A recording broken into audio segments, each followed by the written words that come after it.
तो चैतन्य महाप्रभु की लीलाओं का श्रवण करने के लिए रियली अहोभाग्यम अहोभाग्यम,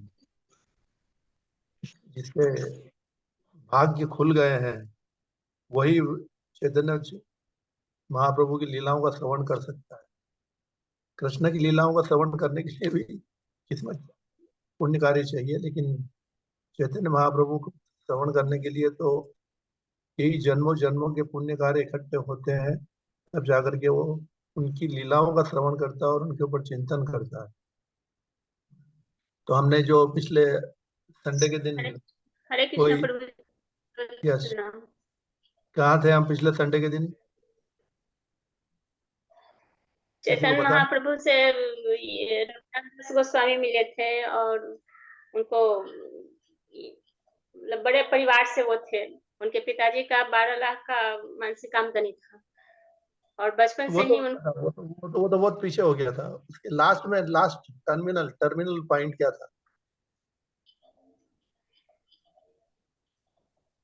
चैतन्य महाप्रभु जो है वो वृंदावन जाने के लिए तैयार हो गए थे।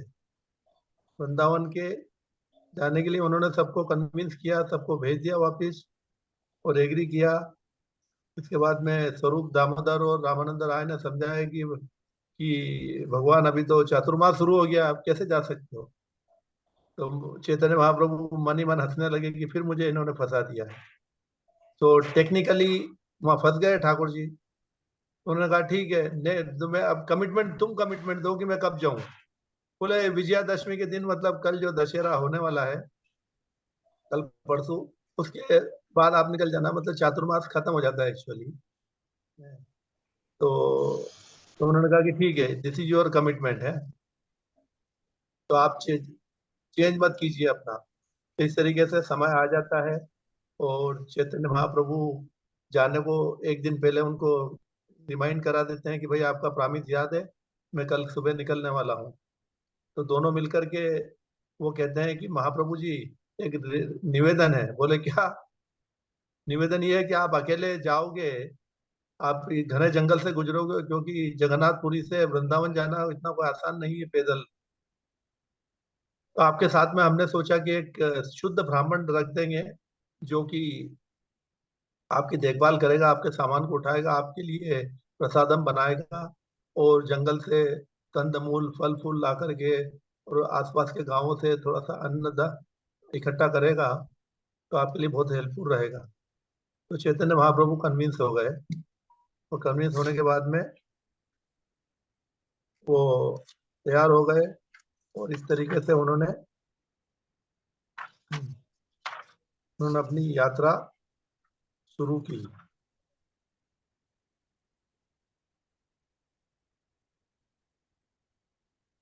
तत्पश्चात उन्होंने कहा कि कौन कौन ब्राह्मण साथ में जाने को एग्री किया? बलभद्र भट्टाचार्य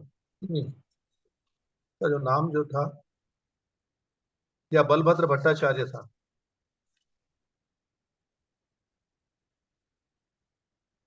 तो पिछली रात्रि को चैतन्य महाप्रभु ने भगवान जगन्नाथ के दर्शन किए, उनसे आज्ञा ली और रात्रि समाप्त होने के पूर्व महाप्रभु जगे और तुरंत चल पड़े। उनको किसी ने नहीं देखा, क्योंकि महाप्रभु जा चुके थे। अतः जब प्रातःकाल भक्तों ने उन्हें नहीं देखा तो वे अत्यंत व्याकुल होकर उनकी खोज करने लगे। तब स्वरूप दामोदर ने उन्हें रोका और उन्हें समझाया कि चैतन्य महाप्रभु के ऑलरेडी जा चुके हैं और ये हमको मालूम था।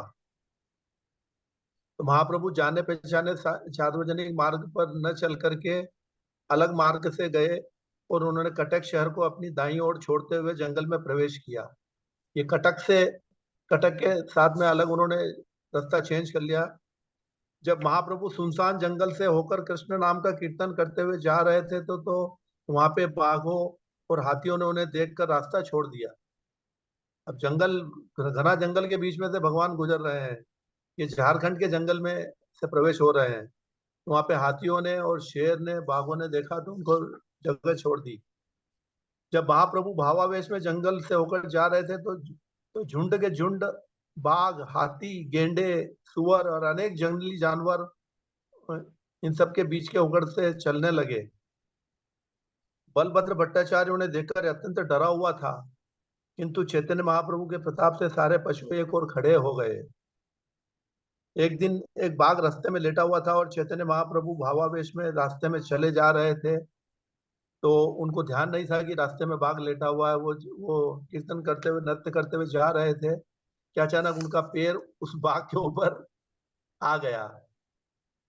अब सोचो, अगर हम उनकी जगह होते तो क्या होता।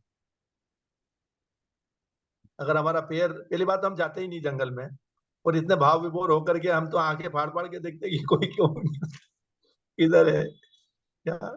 बाघ के ऊपर पैर रखने का तो सवाल ही पैदा नहीं होता। बाघ से नहीं तो वो महाप्रसाद गोविंद है, वो बोल के बैठा ही हुआ था कि कोई ना कोई आएगा। तो प्रभु कहे कृष्ण कृष्ण व्याग उठीला, कृष्ण कृष्ण कही व्याग नाचीला लागीला। महाप्रभु ने कहा कृष्ण नाम का कीर्तन करो। इस पर बाघ तुरंत खड़ा हो गया और कृष्ण कृष्ण कहकर नृत्य करने लगा। अन्य दिन जब चैतन्य महाप्रभु नदी में स्नान कर रहे थे, तब एक पागल हाथियों का झुंड पानी पीने के लिए वहां आया। मत हाथियों का। जब महाप्रभु स्नान कर रहे थे और गायत्री मंत्र जप रहे थे, तब वे हाथी उनके सामने आए। महाप्रभु ने तुरंत उन हाथियों पर पानी उछालकर उनसे कृष्ण नाम का उच्चारण करने के लिए कहा। जिन हाथियों के शरीर पर महाप्रभु द्वारा उछाला पानी पड़ा, वे कृष्ण कृष्ण कहने लगे और प्रेम में नाचने और गाने लगे। कुछ हाथी भूमि पर गिर पड़े और कुछ प्रेमावश चिंघाड़ने लगे। यह देखकर बलभद्र भट्टाचार्य एकदम आश्चर्यचकित हो गया और वो भी बेहोश हो गया। ये क्या हो रहा है? ये कोई सपना तो नहीं देख रहा हूं। कभी कभी जंगल से गुजरते हुए चैतन्य महाप्रभु उच्च स्वर में कीर्तन करने लगते थे और उनकी मधुर वाणी सुनकर सारी हिरनियां उनके निकट आ जाती थी। उनका उच्च स्वर सुनकर हिरनियां उनके दाएं बाएं चलती। महाप्रभु ने अत्यंत उत्सुकता से श्लोक सुनाते और उनकी पीठ पर हाथ थपथपाते थे। वे मूर्ख हिरण धन्य हैं, क्योंकि वे सुंदर वेशधारी और बांसुरी बजा रहे नंद महाराज के पुत्र के समीप आए। निस्संदेह हिरण तथा हिरनियों के प्रेम की चितवन से भगवान की पूजा करती हैं। ये श्लोक भागवतम से लिया गया है। जब चैतन्य महाप्रभु जंगल से होकर जा रहे थे, तो 5-7 बाघ और वे हिरनियों के और साथ में हिरनियों का ग्रुप साथ साथ मिलकर महाप्रभु के पीछे पीछे चलने लगे। बाघ तथा हिरनी को पीछे आते देखकर चैतन्य महाप्रभु को सहसा वृंदावन का स्मरण हो गया। अतः वे वृंदावन के दिव्य गुणों का वर्णन करने वाले श्लोक सुनाने लगे। वृंदावन उस जगह का नाम है, वह दिव्य धाम है, वह स्थान है जहाँ न भूख है, न क्रोध है, न प्यास है, न ईर्ष्या है, न जलन है। यद्यपि मनुष्य तथा हिंसक पशुओं में सहज बैर होता है, किंतु वे वहां दिव्य भाव में मैत्री पूर्वक रहते हैं। यहाँ पर ये बताया जा रहा है कि वेरी इंपॉर्टेंट पॉइंट जो है कि जब चैतन्य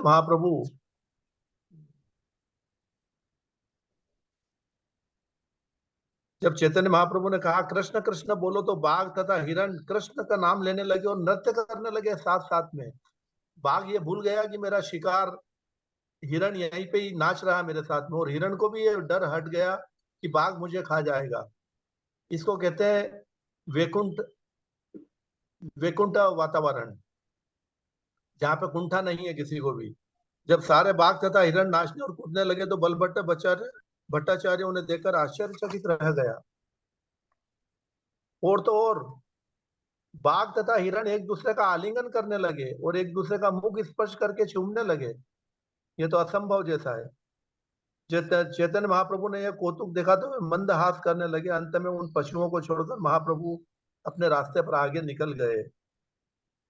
फिर मोर इत्यादि पक्षियों ने भी चैतन्य महाप्रभु को देखा, तो उन्होंने भी कीर्तन करते हुए, नाचते हुए महाप्रभु का पीछा करना शुरू कर दिया। वे सब कृष्ण के पावन नाम से मतवाले हो गए थे। जब महाप्रभु उच्च स्वर से हरि बोल का उच्चारण करते, तो सारे वृक्ष तथा लताएं उनकी ध्वनि सुनकर प्रफुल्लित हो जाती थी। यहाँ पे देखिए, ये महाप्रभु के उपस्थिति का और उनके शब्दों का प्रभाव क्या था कि सारे जानवर जो है अपनी स्थिति भूल गए थे। एक्चुअली हम अगर ये उल्टी तरीके से सोचें कि हम एक दूसरे के दुश्मन क्यों हैं यहाँ पर। ये प्रेम भाव जब चैतन्य महाप्रभु थे तो ही दिखता था, और वो जैसे ही गए कि सब अपनी अपनी पोजीशन में खड़े हो गए, हिरण गायब हो गया और बाघ जो है उनको पकड़ने गया कि ये अभी मैं जिसको चूम रहा था वो साले किधर चले गए।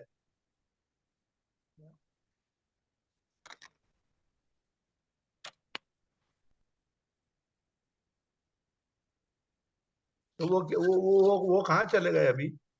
मतलब जैसे चैतन्य महाप्रभु गए कि भौतिक जगत में अपना ओरिजिनल स्वरूप दिखा देते हैं सब लोग, तो प्रश्न ये उठता है कि हम सब क्यों नहीं रह सकते प्रेम से यहाँ पर, क्या कारण है। ये वैकुंठ लोक का ही वातावरण क्यों ऐसा होता है, या भौतिक जगत में क्यों ऐसी घृणा, दुश्मनी, एक दूसरे को मारने के लिए तैयार बैठे हैं। व्हाट इज द रीजन, कोई बताएगा। हरे कृष्णा प्रभु जी। यस। यहाँ पे जो है कि हम लोग सब अपने अपने इच्छा से जीने या अपने अपने इच्छा से रहने का अपनी खुशी के लिए सब करना चाहते हैं, पर वहाँ पर वैकुंठ लोक में, गोलोक धाम में है जो भगवान की खुशी के लिए सब कार्य किए जाते हैं। तो यहाँ भी अपनी खुशी के लिए कार्य करो आप, लेकिन ये मारने का कहाँ लिखा है कि शेर को किसने कहा है कि बाघ को, ये हिरण को मारो, जंगल के जानवरों को प्रभु जी, खाओ। एक दूसरे से द्वेष रहता है यहाँ पर, लोगों को ईर्ष्या और द्वेष रहता है यहाँ पर। ये सही पॉइंट कहा आपने कि एक दूसरे के ऊपर में उनको ईर्ष्या और द्वेष ईर्ष्या देती है। तो ये जब चैतन्य महाप्रभु थे तो ईर्ष्या गायब हो गई थी। हरे कृष्ण प्रभु जी। और जब भगवान का नाम होने लगता है तो ईर्ष्या खत्म हो जाती है। हाँ बोलिए। हरे कृष्ण प्रभु जी, यहाँ सब ऑनर बनना चाहता है खुद ही, इसीलिए बनना ईर्ष्या चाहते द्वेष हैं का सब। बना। मैं प्रश्न ये उठा रहा है कि ये वातावरण, गंदगी का वातावरण किसने पैदा किया यहाँ पर, ये प्रश्न है मेरा। वो बनना प्रकृति के चाहता है। 3 गुण प्रभु जी। हरे कृष्णा प्रभु जी, प्रकृति के 3 गुण यहाँ पे है, तो उसका प्रभाव तो यहाँ पे होगा ही होगा। जब प्रभु चैतन्य महाप्रभु थे तो वो विशुद्ध सत्व में रहते हैं, तो उसमें प्रभाव नहीं रहता है, तो इसलिए ये कारण है। ठीक है, ये भी एक कारण है, लेकिन मेरा प्रश्न है कि ये 3 गुण, ये सब गंदगी, ये किसने डाली यहाँ पर। प्रश्न ये है, क्या जरूरत थी इसकी। वैकुंठ का वातावरण यहाँ नहीं हो सकता था।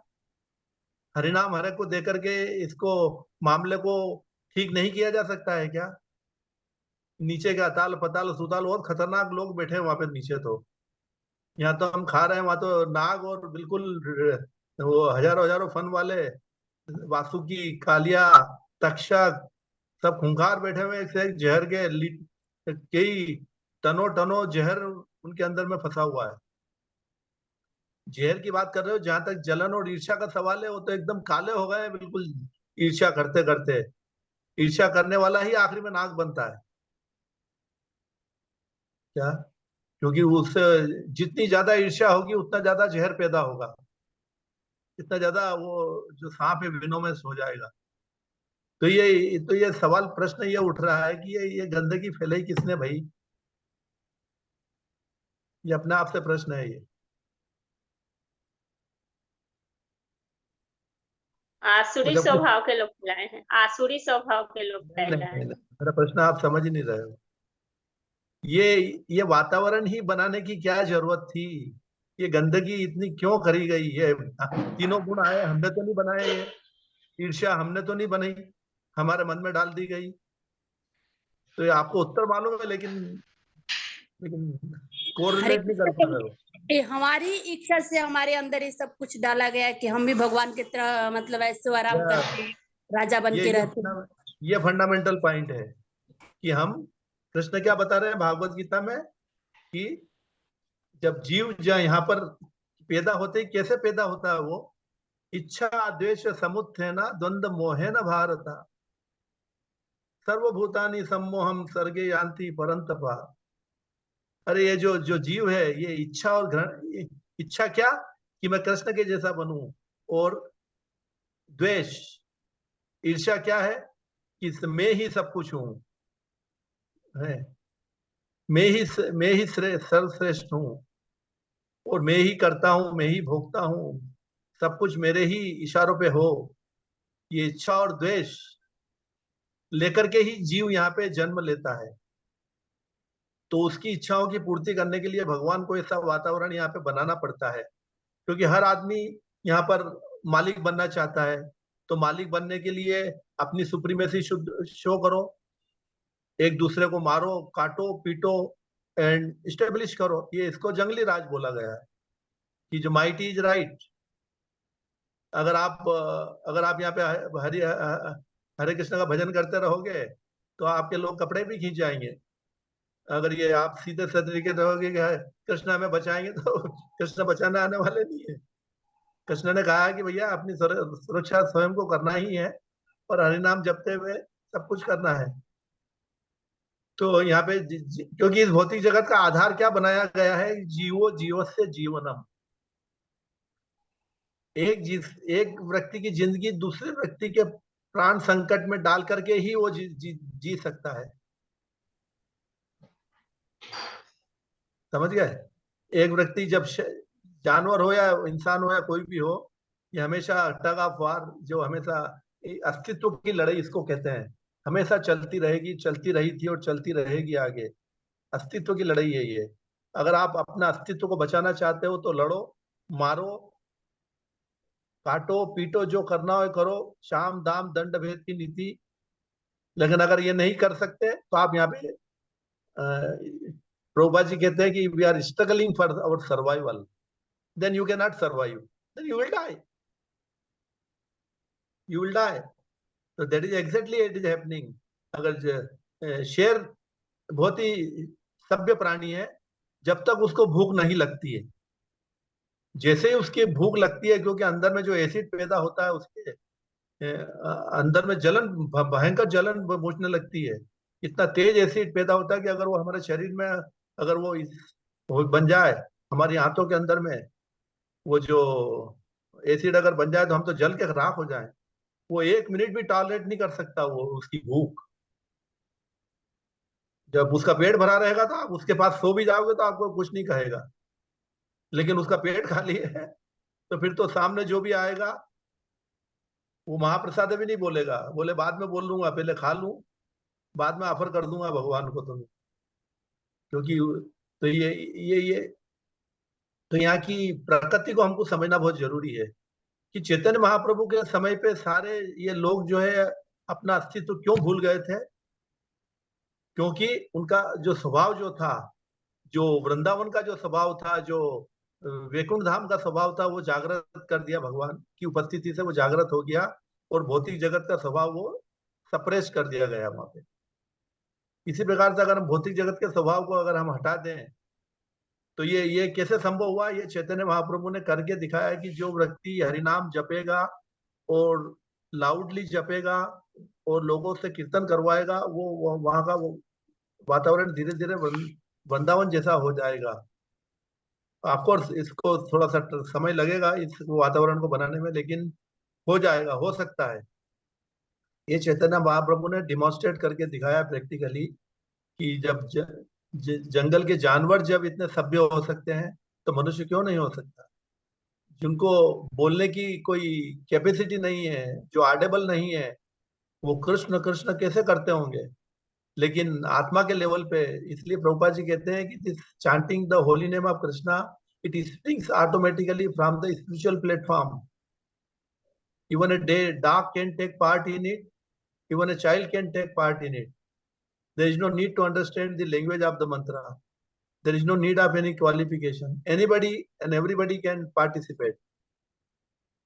This is the explanation Prabhupada has given in the Hare Krishna Mahamantra. When first time he was chanting in the Pumpkins Park, New York, वहां पर उन्होंने इसका एक्सप्लेनेशन दिया था कि दिस हरे कृष्णा महामंत्र is not a ordinary sound, साधारण शब्द नहीं है। It crosses the sensual, mental and intellectual state of the mind and it springs automatically from the spiritual platform. ये माने मन, बुद्धि और ये सब शब्द, ध्वनि, ये सब से ऊपर उठ करके ये हमारे आत्मा के लेवल से डायरेक्ट निकलती है ये आवाज। ये फर्क है हरे कृष्ण महामंत्र में और बाकी के साउंड वाइब्रेशन में। तो जब महाप्रभु, तो ये पॉइंट ध्यान रखिए कि भौतिक जगत के अंदर में ये वातावरण क्यों है गंदा वातावरण, क्योंकि हमने, जैसा माता जी ने सही कहा था, कि हमने इच्छा करी थी, तो उस इच्छा के वशीभूत होकर के हमको इच्छा द्वेष समुत्तेना द्वंद्व मोहेना भारता, ये वेरी इंपॉर्टेंट श्लोक है 7.27। ये इसी का आंसर है कि आप क्यों आए, कैसे आए, इतनी घृणा, इतनी द्वेष, इतना राग क्यों है, ये उत्तर इसका ये है। माने ये मेन श्लोका है भागवत गीता का 7.27। फिर इसके अलावा चैतन्य महाप्रभु उच्च स्वर से हरि बोल का उच्चारण करते हैं तो सारे वृक्ष तथा लताएं भी उनकी ध्वनि सुनकर प्रफुल्लित हो जाती थी। अब ये पेड़ पौधे भी नाचने लगे मन ही मन, और तरह तरह के माने इको साउंड निकालने लगे। तो तात्पर्य में प्रभुपाद जी लिखते हैं कि हरे कृष्ण महामंत्र का उच्च स्वर से कीर्तन करना कितना इतना शक्तिशाली है कि यह वृक्ष तथा लताओं के कानों में प्रविष्ट हो सकता है। तो प्रश्न उठता है कि क्या पेड़ पौधे सुनते हैं क्या? यस, ये अभी कम से कम 80-100 साल पहले ही हमारे जगदीश चंद्र बोस ने ये प्रैक्टिकली सिद्ध कर दिया था कि पेड़ पौधे भी सुनते हैं, वो भी सोते हैं, उनमें भी लाइफ है, कहने का मतलब ये है। तो यह कृष्ण मंत्र इतना शक्तिशाली है कि यह वृक्षों तथा लताओं के भी कानों से प्रविष्ट होता है। पशुओं तथा मनुष्यों के विषय में तो कहना ही क्या।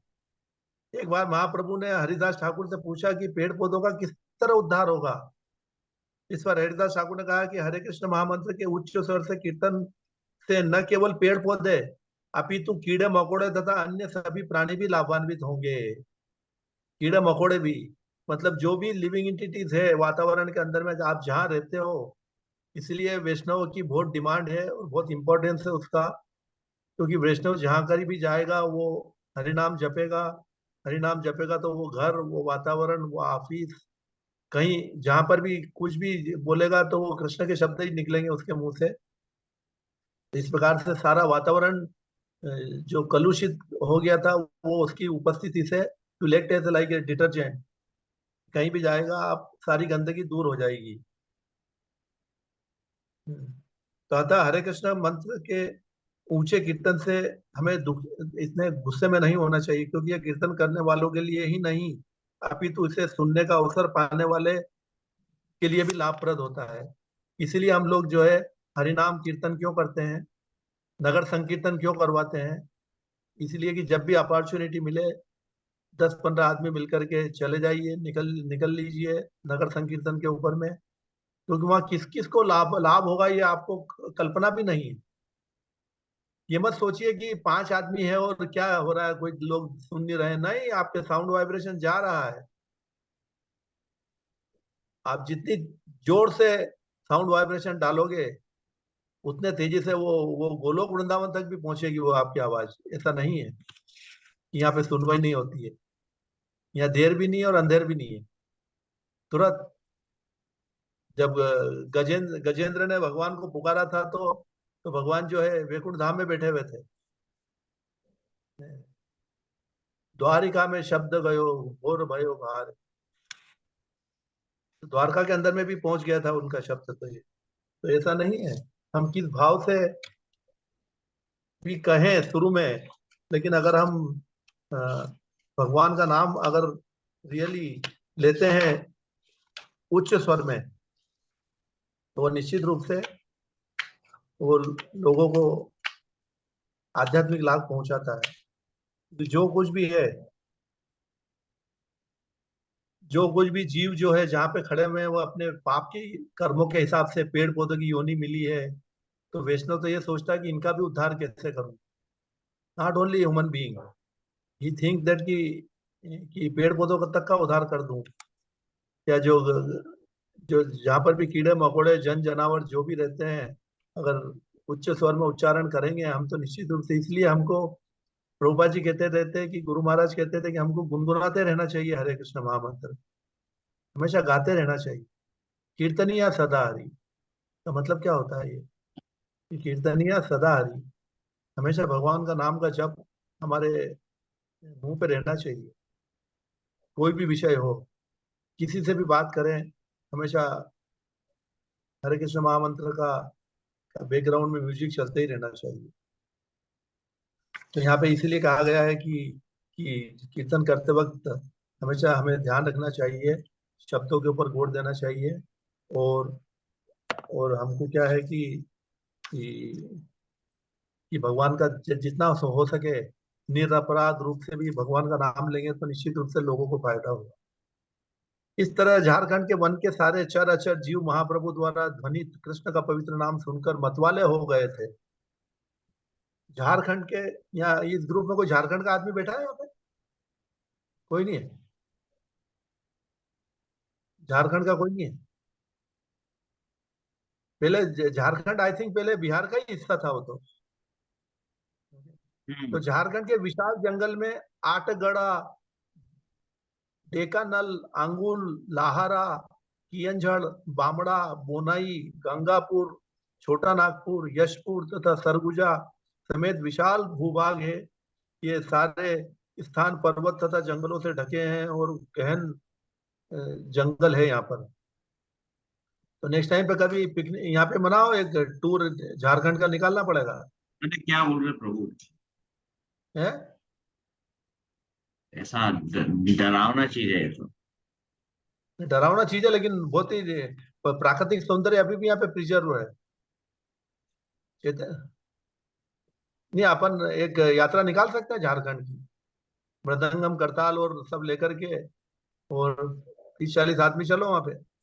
सब जानवर इंतजार कर रहे हैं हमारा कि वो भी कब हमको नचाएंगे। बाघ है, सियार है। वो सब महाप्रसादे तो नहीं बोलते हैं अभी, बाघ वगैरह? नहीं, वो तो वो बोल बोल के थक गए, क्योंकि अभी महाप्रसाद मिल ही नहीं रहा उनको। उन्होंने बोला चैतन्य महाप्रभु के बाद में कोई नहीं आया यहाँ पे। तो महाप्रभु जिन जिन गांवों से होकर गए और जिन जिन स्थानों में यात्रा के दौरान रुके, वहां के सारे लोग पवित्र हो गए और उनमें भगवत प्रेम जागृत हो गया।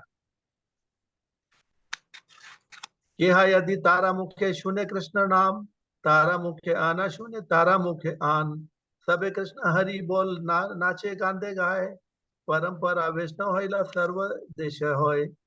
यदि किसी ने चैतन्य महाप्रभु के मुझसे पवित्र नाम का कीर्तन सुना और अन्य किसी ने उस व्यक्ति से यह कीर्तन सुना और पुनः तीसरे व्यक्ति से किसी ने उससे सुना, तो इस तरह यह गुरु शिष्य परंपरा के माध्यम से सारे गांव को और जगह को वैष्णव बना दिया।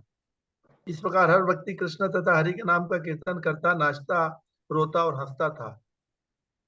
तो चैतन्य महाप्रभु जहां से भी गुजरे, सबको उन्होंने हरि और कृष्ण का नाम बुलवाया, और जिसने बोला उसके मन में पूरी शुद्धता आ गई, और वो जब दूसरे को बोलता था तो दूसरे लोग भी प्रभावित हो जाते थे, और दूसरे तीसरे को बोलता था। इस प्रकार से ये गुरु शिष्य परंपरा शुरू हो गई। तात्पर्य में लिखते हैं प्रभुपाद जी कि यह हरे कृष्ण महामंत्र की दिव्य शक्ति का वर्णन है। पहली बात यह है कि पवित्र नाम का उच्चारण चैतन्य महाप्रभु द्वारा किया जा रहा था। जब कोई व्यक्ति प्रत्यक्ष उनसे सुनता है तब वो शुद्ध हो जाता है, और जब अन्य व्यक्ति उस व्यक्ति से सुनता है तो वह भी शुद्ध हो जाता है। और इस तरह शुद्ध भक्तों में शुद्धि की यह प्रक्रिया चलती रहती है। चैतन्य महाप्रभु पूर्ण पुरुषोत्तम भगवान है, और कोई भी उनकी तरह शक्तिशाली नहीं हो सकता। फिर भी किसी शुद्ध भक्त के उच्चारण से हजारों लोग शुद्ध हो सकते हैं। यह शक्ति हर व्यक्ति के भीतर है, बशर्ते कि वह निरपराध होकर के तथा भौतिक स्वार्थ से रहित होकर के हरे कृष्ण महामंत्र का कीर्तन करे। इस तरह से निरपराध भाव से जब कोई शुद्ध भक्त कीर्तन करेगा तो दूसरा व्यक्ति वैष्णव बन जाएगा, और तब उससे अन्य वैष्णव प्रकट होगा। यही परंपरा है, यही गुरु शिष्य परंपरा होती है। तो प्रभुपाद जी लिखते हैं तात्पर्य में कि वास्तव में अगर जो व्यक्ति ईमानदारी से, जो प्रचारक है, वो हरिनाम जपता है निस्वार्थ भाव से और निरपराध लेकर के, स्वार्थ नहीं होना चाहिए कि लोगों को इम्प्रेस करके और थोड़ा सा चंदा ले लेंगे, पैसा मांग लेंगे, लोग मेरे को नाम शोहरत इज्जत देंगे, ऐसा कुछ भी मोटिवेशनल नहीं होना चाहिए। कोई किसी भी चीज से प्रेरित नहीं होना चाहिए। निस्वार्थ भाव से अगर आप करते हैं तो उसका रिजल्ट यह निकलेगा कि उनके हृदय परिवर्तन होंगे, और वो के हृदय परिवर्तन होंगे तो वो भी जब दूसरे को बोलेंगे तो तीसरे का हृदय परिवर्तन होगा। इस तरीके से प्रचार कार्य आगे बढ़ेगा। अगर जो व्यक्ति प्रचार कर रहा है और आगे नहीं बढ़ रहा है, इसका मतलब है कि गड़बड़ कहीं ओरिजिनल पॉइंट में ही है, हमारे में गड़बड़ है, क्योंकि हम निरपराध रूप से और कोई किसी स्वार्थ के भाव से प्रचार कर रहे हैं। ऐसा नहीं होना चाहिए। तो चैतन्य महाप्रभु ने और प्रभुपाद जी ने कहा है कि ये जो सिस्टम है ये प्रूवन और टेस्टेड है, मतलब ऑलरेडी इसका टेस्टिंग हो चुका है और रिजल्ट भी सामने आ चुके हैं। तो ये चैतन्य महाप्रभु का था। महाप्रभु ने हमेशा अपने प्रेम भाव का प्रदर्शन नहीं किया, वे लोगों की भीड़ से भयभीत थे, अतः उन्होंने अपने प्रेम को गुप्त रखा। यद्यपि चैतन्य महाप्रभु ने अपने सहज प्रेम भाव को प्रकट नहीं किया, फिर भी हर व्यक्ति उन्हें देखकर और सुनकर शुद्ध भक्त बन जाता था। ये कैसे हो जाता था? ऐसा महाप्रभु के पवित्र नाम के प्रेममय कीर्तन के कारण होता था। कहा जाता है कि शुद्ध भक्त भगवान का हर क्षण दर्शन कर सकता है, इसके फलस्वरूप वह भगवत शक्ति से आवेशित रहता है। इसकी पुष्टि ब्रह्म संहिता में होती है कि प्रेमान जनक शुरित भक्ति विलोचनेना संत सदैव हृदयेषु विलोकयन्तम्। चैतन्य महाप्रभु 550 साल पूर्व प्रकट हुए, किंतु यह नहीं कहा जा सकता कि उनकी उपस्थिति के समय हरे कृष्ण महामंत्र जितना शक्तिशाली था, अब वो उसमें इतना शक्ति नहीं रह गई, ऐसा नहीं कह सकते। परंपरा के माध्यम से चैतन्य महाप्रभु का श्रवण करके मनुष्य शुद्ध हो सकता है, इसलिए श्लोक में कहा गया है कि तथापि तार दर्शनम श्रवण प्रभावे। ऐसा नहीं कि हर व्यक्ति कृष्ण चैतन्य महाप्रभु के रूप में देख सकता है, किंतु यदि वह चैतन्य चरितामृतम जैसे ग्रंथों तथा शुद्ध वैष्णवों की परंपरा से उनके विषय में श्रवण करता है, तो उसके संसारी इच्छाएं तथा निजी स्वार्थ से रहित शुद्ध वैष्णव बनने में कोई बाधा नहीं है। इसलिए जो व्यक्ति चैतन्य चरितामृतम का श्रवण करता है या भागवत श्रवण करता है और शुद्ध भक्तों के मुखारविंद से अगर सुनता है, उनके दर्शन करता है, उनकी सेवा करता है, तो निश्चित रूप से वो भक्त बनना ही है, निश्चित रूप से दर्शन करेगा। इस प्रकार से चैतन्य महाप्रभु ने बंगाल, पूर्वी बंगाल, उड़ीसा तथा दक्षिणी देशों की यात्रा की और कृष्ण भावनामृत का प्रसार करके सभी प्रकार के लोगों का उद्धार किया। अब ये जाते हैं, जब मथुरा जाते हुए महाप्रभु झारखंड आए तो उन्होंने देखा कि वहां के लोग असभ्य थे और भागवत भावना से विहीन थे। जब झारखंड में गए तो और ये उन्होंने कहा कि इसको असभ्य लोगों को भील कहा गया है। भील शब्द भीलों की जाति के लोगों के लिए आया है। ये भील काले अफ्रीकी जैसे होते हैं और शूद्र से भी निम्न होते हैं।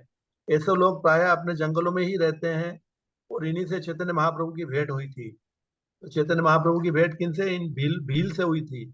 आदिवासी भील, जो कि कभी शहर में आते ही नहीं है, उनको मालूम ही नहीं है कि शहर क्या चीज होती है। जंगलों में ही अपने जानवरों को मार पीट के खाना और कंदमूल के ऊपर अपनी जिंदगी गुजार देते थे। लेकिन धीरे धीरे इनकी प्रजातियां लुप्त होती चली जा रही है, क्योंकि जंगल नहीं रहे। यही भील धीरे धीरे टर्न होकर के डेकॉइट बनते चले गए, समस्या गंभीर होती गई, लोग इनका मिसयूज करते रहे। लेकिन चैतन्य महाप्रभु ने इनको हरे कृष्ण महामंत्र दिया था, तो ये भी प्रभावित हो गए थे। चैतन्य महाप्रभु ने इन भीलों को भी पवित्र नाम का कीर्तन करने का और उन्होंने ऊपर के पद तक उठने का अवसर प्रदान किया। इस तरह उन्होंने सबका उद्धार किया। तो कौन कर सकता है? ये चैतन्य महाप्रभु कर सकते। श्री चैतन्य महाप्रभु झारखंड जंगल से होकर जा रहे थे, तब उनको वृंदावन की ही याद आ गई और इस तरीके से उनको हर चीज के अंदर में वृंदावन ही वृंदावन नजर आ रहे थे।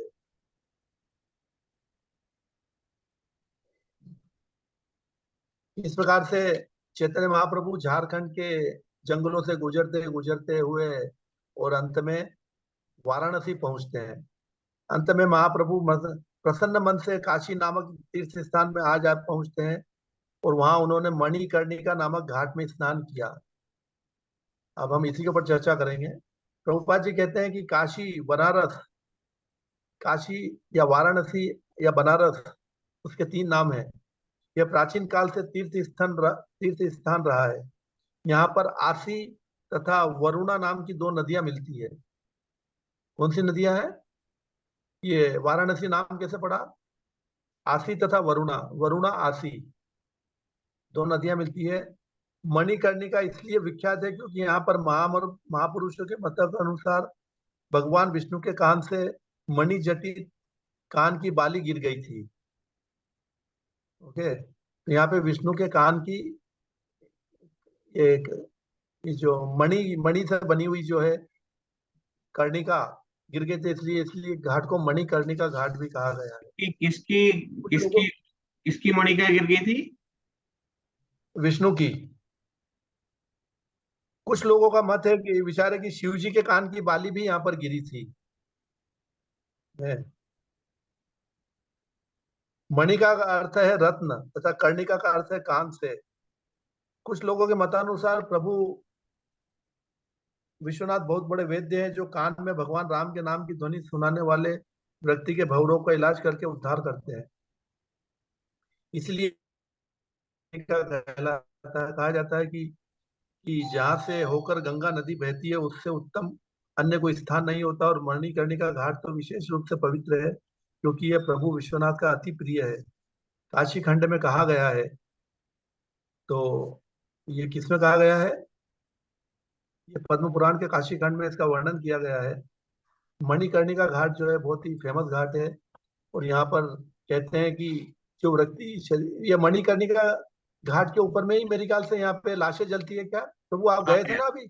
हाँ हाँ हाँ हाँ, हाँ। यही है यही है। हाँ। बहुत। तो यहाँ पर क्या होता है कि यहाँ पे प्रचलन है, ये फैक्ट है कि जो व्यक्ति यहाँ पर उसकी लाश को यहाँ लाया जाता है और कोई शिव जी का नाम उच्चारण करता है तो बिना कोई मतलब फॉर्मेलिटी के शिव जी यहाँ आते हैं और उसके कान में राम का नाम दोहरा के चले जाते हैं। इसीलिए लोग यहाँ पर मरने के लिए उनकी अंतिम इच्छा रहती है कि हमारी जो शरीर है वो वाराणसी या बनारस में काशी में छूटे। इसलिए काशी के अंदर में कुछ ऐसे मल्टी स्टोरी बिल्डिंग टाइप के धर्मशालाएं या कुछ, मैं नाम भूल गया हूँ, वहां पे बना के रखे हैं कि लोग आते हैं, जैसे किसी को लग जाता है कि मेरा 7 दिन में शरीर छूटने वाला है, तो वो क्या है कि अपना साजो सामान लेकर के आता है और वहां पे रुक जाता है, और इसकी इच्छा उसके ऊपर में वो विल लिखा लेते हैं उससे, और जब उसका शरीर छूटता है तो उसका दाह संस्कार इधर ही किया जाता है। तो कहने के मतलब ये कि लोग तरसते हैं मरने के लिए वारा काशी के अंदर में, क्योंकि काशी के अंदर में ये फैक्ट है, इसको यूनिवर्सली यूनानिमसली लोगों ने स्वीकार किया है कि काशी के अंदर में जो मरता है उसकी मुक्ति हो जाती है। लेकिन मुक्ति कहाँ होती है वो अलग शब्द है, कौन सी मुक्ति होती है। लेकिन अ, नीचे के लोगों में तो जाना नहीं होता, कितना भी पापी से पापी व्यक्ति हो, शिव जी का ये वचन है कि जो व्यक्ति यहाँ पर अगर ये शरीर छोड़ता है तो उसके कानों में राम का नाम स्वयं मैं लेता हूँ। तो ये इसलिए इसका महत्व ज्यादा है। इसलिए यहाँ पर हमेशा 24/7 लाश जलती ही रहती है, जलती ही रहती है। यहाँ पर कोई समय ऐसा नहीं रहता है, और गंगा के किनारे पे लगा हुआ है, तो गंगा का जो पवित्र कॉम्बिनेशन मिल जाता है। काशी खंड के इस परिच्छेद के अनुसार यदि मनुष्य मणिकर्णिका में शरीर त्याग करता है तो वह शिव जी के नाम का स्मरण करने मात्र से ही मुक्त लाभ करता है। तो यहाँ पे ये काशी खंड में कहा गया है। तो उस यहाँ पर तो मेरे ख्याल से अब अपन दूसरे फेज में घुसने वाले हैं। काशी के एरिया में कंट्रोवर्शियल एरिया है यहाँ पे, प्रकाशानंद सरस्वती और ये कई और दूसरे जगह के तरीके से काशी को काफी कुछ बुरा भला भी कहा गया है, क्योंकि काशी की जो जगह है वो वो प्रदूषित हो चुकी है मायावादियों से, निर्विशेषवादियों से। ये वातावरण से यहाँ पे बहुत ही गंदगी फैली हुई है बनारस के अंदर में, क्योंकि शंकराचार्य के फॉलोअर जो अभी भी वहां पर रुके हैं और उन्होंने चारों तरफ से काशी को मतलब हरिनाम, यहाँ पर हरिनाम लेने वालों के ऊपर में बहुत समस्याएं आती रहती थी। आगे के हम इस चीज में पढ़ेंगे। तो आज के इस के ऊपर में थोड़ा सा चिंतन किया जाता है कि क्या महत्व क्या है, क्योंकि ज्यादा पढ़ना और ज्यादा सुनना भी ठीक नहीं है, तो भूल जाते हैं। तो जितना खाओ उतना पचाओ पहले। हरे कृष्णा। तो मैं यहीं पे विराम देता हूँ। और कोई किसी को कोई प्रश्न है संबंधित आज से? अनेक प्रश्न हो सकते हैं, मैं तो होता तो हजारों क्वेश्चन की झड़ी लगा देता। हरे कृष्णा प्रभु जी, हमें निस्वार्थ और निरपराध भाव से प्रचार करना चाहिए। हरे कृष्ण प्रभु जी।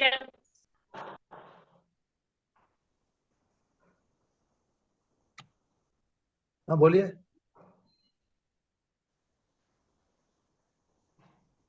वो एक प्रश्न था, जैसे कि ये जो बोला जाता है कि जीवो जीवस्य जीवनम, तो हम जो वेजिटेरियन जो वेजिटेरियन जो खाते हैं वो भी ऐसा ही है जो यस, वेजिटेरियन? अच्छा। आप यहाँ कुछ भी करते हो प्रभु, इसलिए यहाँ पे क्या है कि ये कर्म का बंधन क्यों है? आप अगर छींकते भी हो, थूकते भी हो, चलते भी हो, बोलते भी हो, तो कई जीवों की हत्या होती है। होना ही स्वाभाविक है। वो कई कीटाणु, कई बैक्टीरिया मर जाते हैं। आप जब गाड़ी चला के जाते हो तो न जाने कितने छोटे छोटे मच्छर जो है मर जाते हैं, गाड़ी के नीचे आ जाते हैं, गाड़ी की स्क्रीन के ऊपर से टकरा के मर जाते हैं। हर क्षण हर घड़ी हम यहाँ पर जीव हत्या कर रहे हैं। लेकिन कंडीशन ये है कि अगर नहीं करोगे तो आप मरोगे।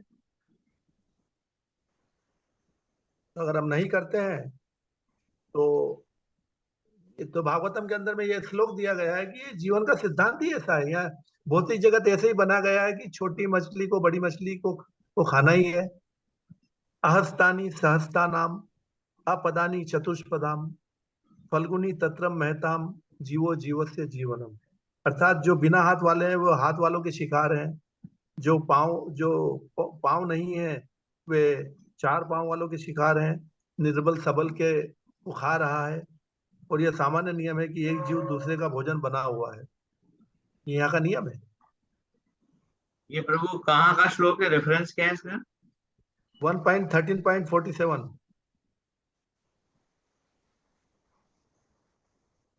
हरे कृष्णा प्रभु जी, मेरा एक क्वेश्चन है कि हम लोग बोलते हैं कि हम वैकुंठ लोक से आए हुए हैं, तो हम ब्रह्म ज्योति से आए हैं, वैकुंठ लोक से आए हैं कि गोलोक वृंदावन से आए हैं? क्योंकि हम लोग बोलते हैं ना कि गोलोक वृंदावन में तो कुछ है ही नहीं, इच्छा करने इच्छा होगी नहीं, तो हम गोलोक, मुझे लगता है हम गोलोक वृंदावन से आए ही नहीं होंगे। तो हम वैकुंठ लोक से आए हैं कि कहाँ से आए हैं? ब्रह्म ज्योति से आए हैं हमेशा बोला जाता है, पर आए कहाँ से है ये मुझे नहीं पता। ओके, आपने ये पता पूछ लिया। बोले अभी पिन कोड और ये सब मेरे को देखने पड़ेंगे, कहाँ कहाँ पे है, ये पोस्ट ऑफिस कौन सा है, डिस्ट्रिक्ट कौन सा है। और लेकिन ये है कंफर्म है कि हम वैकुंठ लोक से आए हुए हैं, हम गोलोक से नहीं आए हैं, वैकुंठ लोक से आए हुए हैं। यानी वैकुंठ लोक में इच्छाएं होती है? ये वैकुंठ लोक में इच्छाएं होती है जहाँ पे हम भगवान के साथ ही रह के ही उस वहां पे इच्छाएं कैसी होगी यहाँ आने की हमारी?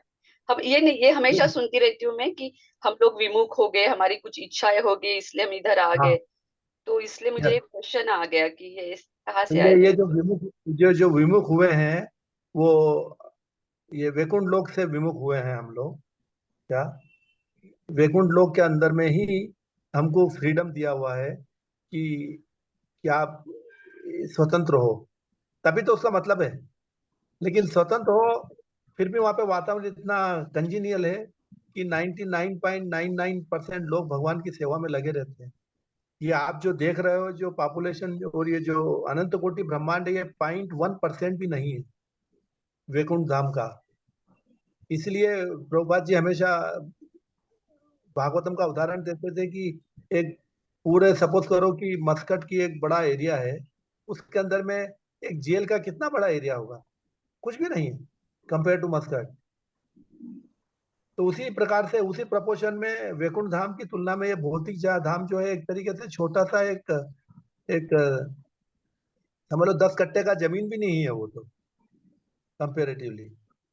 लेकिन वो इतना बड़ा है कि अपने आप में ही उसको उसको कल्पना करना ही हमें असंभव है, भौतिक जगत ही।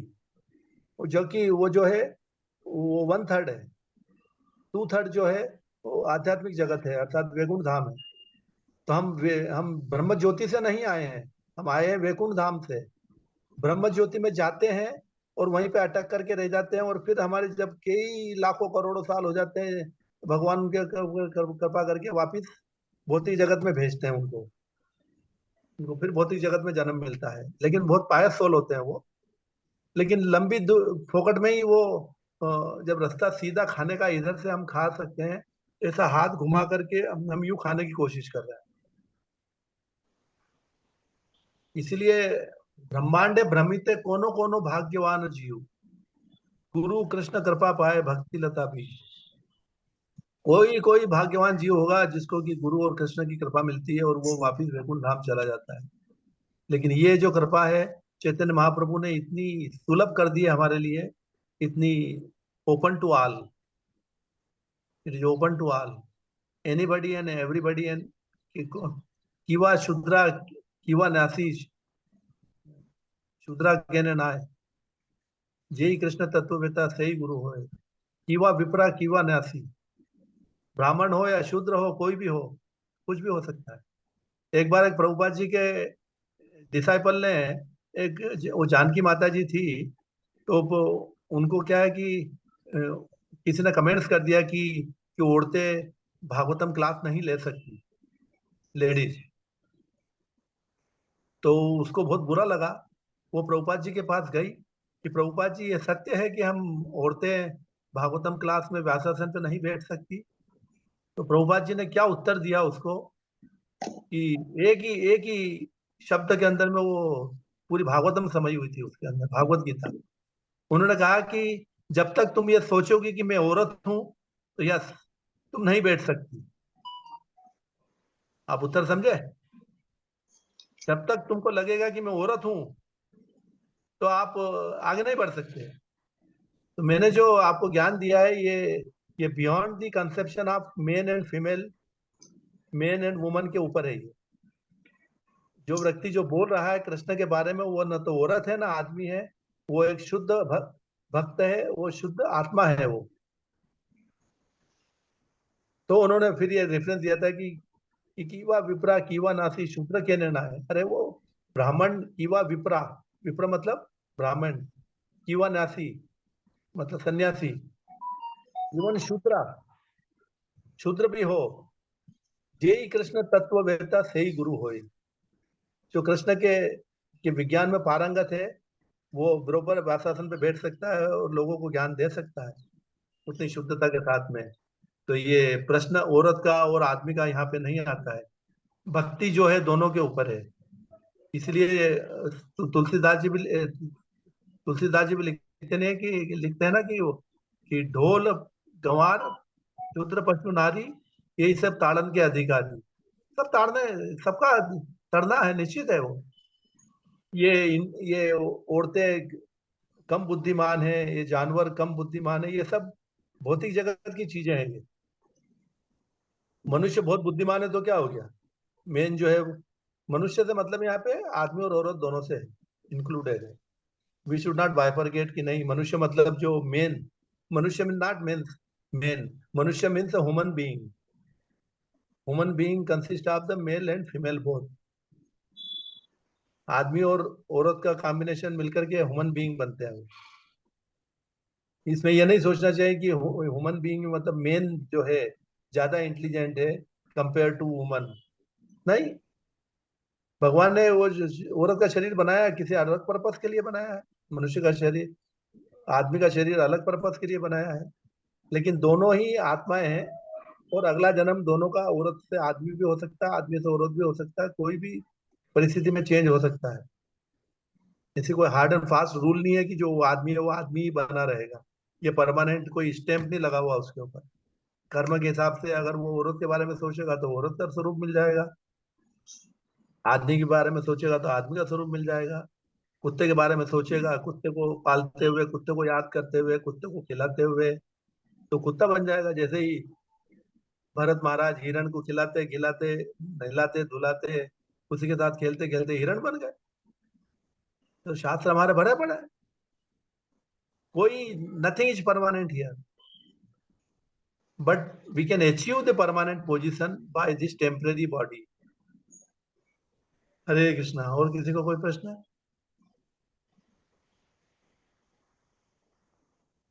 हरे कृष्णा प्रभु जी, जैसे आपने बोला है कि क्षुद्र गंवार पशु नारी, ये तीनों चार उतारने का है। इसको माने लोग नीच दृष्टि से देखते हैं, चाहे परेशान करते हैं, चाहे जो भी करते हैं, उसको उतारते रहते हैं।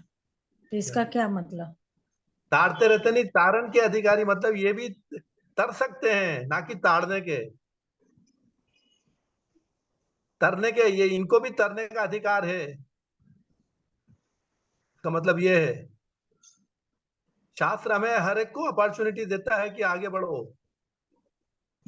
वो भले शूद्र हो या ब्राह्मण हो या क्षत्रिय हो, वैश्य हो। इसलिए चार वर्ण भगवान ने बनाए गए कि भैया तुम में अकल नहीं है, ठीक है, फिर भी तुम अपना वृत्ति के हिसाब से कर्म करते रहो और मेरी भक्ति करते रहो। तो भगवान ने ये नहीं कहा कि शूद्र जो है बहुत ही गधे हैं, मूर्ख है, अव्वल दर्जे के वो है, ये है, कुछ नहीं। तुम शूद्र हो, उतना दुखी मत हो। शूद्र भी मेरा भगवान का नाम लेकर के वो पवित्र हो सकता है। तो शूद्र, ब्राह्मण, क्षत्रिय, वैश्य और ये सब जो चीजें, तो ये तो इनके पिछले कर्मों के हिसाब से हमें ये मिला हुआ है डिवीजन।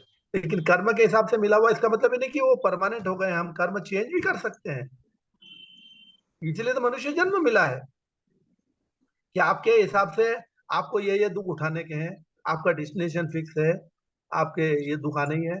लेकिन दुखों के बीच में माता जी आपको फ्रीडम दी हुई है, तभी तो उसकी वैल्यू है कि आप अपने ये दुखों को चेंज कर सकते हो, दुखों को खत्म कर सकते हो, अपना डेस्टिनेशन चेंज कर सकते हो, जो प्रारब्ध है उसको काट सकते हो, प्रारब्ध को जलाया जा सकता है, कटिंग किया जा सकता है। यही इसलिए ये ज्ञान की जरूरत है यहाँ पे। कई लोग तो बोलते हैं कि अरे प्रभु अब तो क्या है, किस्मत में तो मिलना ही था, जो वो होना था वो होगा। ये सबसे बड़ी मूर्खता है, सबसे बड़ा अव्वल दर्जे का ये मिसकंसेप्शन चल रहा है कि जो किस्मत में होना है वो तो होगा ही नहीं। किस्मत को चेंज कर सकते हो आप, यही तो हमें पावर दिया गया है। कृष्ण ने क्या कहा, कर्मण्य वाधिका रस्ते माँ फलेशु कदाचन। रिजल्ट के ऊपर तुम्हारा अधिकार नहीं, लेकिन कर्म कर लो, कर्म करके रिजल्ट को चेंज कर लो। ओके प्रभु जी, प्रभु हरे कृष्णा प्रभु जी। प्रभु जी, वैकुंठ लोक में भी कोई गलत इच्छा लोगों को होता है क्या? गलत इच्छा नहीं होती है, फ्री, इसको तो फ्री इच्छा। आप कुछ भी सोच सकते हो वहां पे। आप कुछ जैसे नहीं, अगर इच्छा वैसा होता है तब तो ईर्ष्या द्वेष जलन भगवान से होने लगता है और फिर भौतिक लोक में आ हाँ हाँ जाता है। हाँ, अभी हम लोग कितने लोग यहाँ पे अभी जुड़े हुए हैं, इसमें 24 लोग जुड़े हुए हैं। तो 24 लोग में से 99% लोग तो मेरी कथा सुन रहे होंगे और वो मेरी कथा में फोकस किया होगा। लेकिन एक दो लोग ऐसे भी होंगे कि नहीं यार ये क्या है, ये कोई दूसरी बात सोच रहा होगा। वो व्यक्ति अपने घर के बारे में सोच रहा होगा, हाँ, अपने बिजनेस के बारे में सोच रहा होगा, या कुछ और भी सोच रहा होगा, या तो लोग तो कोई बिजनेस पे ही बैठे होंगे, दुकान चला रहे होंगे। तो इसमें से दो लोग ऐसे भी होंगे 34 में से कि दो का ध्यान कहीं दूसरी जगह होगा, कोई दूसरी इच्छा होगी। तो इसी प्रकार से वैकुंठ धाम के अंदर में 99.99% लोग जो है कृष्ण भावनामृत रहते हैं। लेकिन आउट ऑफ फ्री विल कुछ 1% जो लोग हैं वो ये भी सोचते होंगे कि चलो हम कृष्ण से के जैसा भी तो मैं बन सकता हूँ। सोचने समझने की हमको फ्री विल दी हुई है, लेकिन अच्छी एसोसिएशन की वजह से लोग फ्री विल का दुरुपयोग नहीं करते हैं ऊपर में। लेकिन जो मूर्ख लोग जो दुरुपयोग करते हैं वो हम सब यहाँ हैं, इधर में हम सब वो मूर्ख लोग हैं कि हमको करना क्या, काटा था किसी सांप ने कि हमने ये इच्छा पैदा कर ली और यहाँ आ गए और यहाँ आकर के फंस गए। तो उस इच्छा को हमको ठीक करना पड़ेगा। इच्छा द्वेष समुत्थेन द्वंद्व मोहेन बाधता। जी तो इस इच्छा को शुद्ध करने के लिए उच्च स्वर में भगवान का नाम का जप ही एक तरीका है, और शुद्ध भक्तों के मुखारविंद से श्रवण करना। ओके, इसके अलावा और कोई दूसरा शॉर्टकट नहीं है। जी प्रभु। हरे कृष्ण। मैं यहाँ पे कथा को यही विराम हरे देता हूँ। कृष्णा हरे कृष्ण। पंचम प्रणाम। हरे कृष्ण प्रभु जी। हरे कृष्ण प्रभु प्रणाम जी। हरे प्रभु जी, कृष्ण प्रश्न है प्रभु मेरा। जी, पंचम प्रणाम। हाँ बोलिए प्रभु।